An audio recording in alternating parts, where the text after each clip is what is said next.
بسم الله الرحمن الرحيم والطور وكتاب مسطور في رق منشور والبيت المعمور والسقف المرفوع والبحر المسجور إن عذاب ربك لواقع ما له من دافع يوم تمور السماء مورا وتسير الجبال سيرا فويل يومئذ للمكذبين الذين هم في خوض يلعبون يوم يدعون إلى نار جهنم دعا هذه النار التي كنتم بها تكذبون أفسحر هذا أم أنتم لا تبصرون اصلوها فاصبروا أو لا تصبروا سواء عليكم إنما تجزون ما كنتم تعملون إن المتقين في جنات ونعيم فاكهين بما آتاهم ربهم ووقاهم ربهم عذاب الجحيم كلوا واشربوا هنيئا بما كنتم تعملون متكئين على سرر مصفوفة وزوجناهم بحور عين والذين آمنوا واتبعتهم ذريتهم بإيمان ألحقنا بهم ذريتهم وما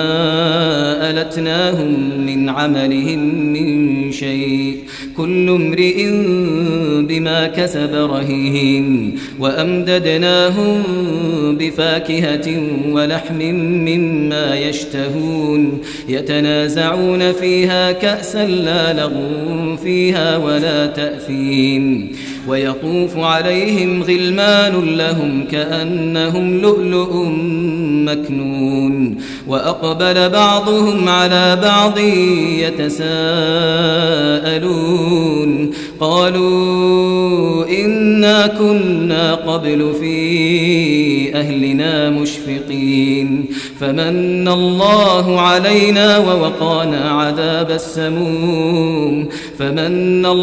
علينا ووقانا عذاب السموم إنا كنا من قبل ندعوه إنه هو البر الرحيم فذكر فما أنت بنعمة ربك بكاهن ولا مجنون أم يقولون شاعر نتربص به ريب المنون قل تربصوا فإني معكم من المتربصين أم تأمرهم أحلامهم بهذا أم هم قوم طاغون أم يقولون تقوله بل لا يؤمنون فليأتوا بحديث مثله إن كانوا صادقين أم خلقوا من غير شيء أم هم الخالقون أم خلقوا السماوات والأرض بل لا يوقنون أم عندهم خزائن ربك أم هم المسيطرون أم لهم سلم يستمعون فيه فليأت مستمعهم بسلطان مبين أم له البنات ولكم البنون أم تسألهم أجرا فهم من مغرم مثقلون أم عندهم الغيب فهم يكتبون أم يريدون كيدا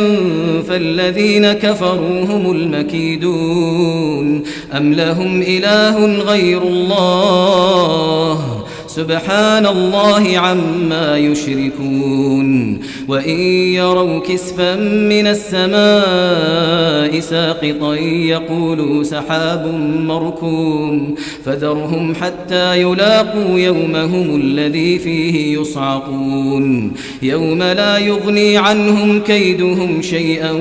ولا هم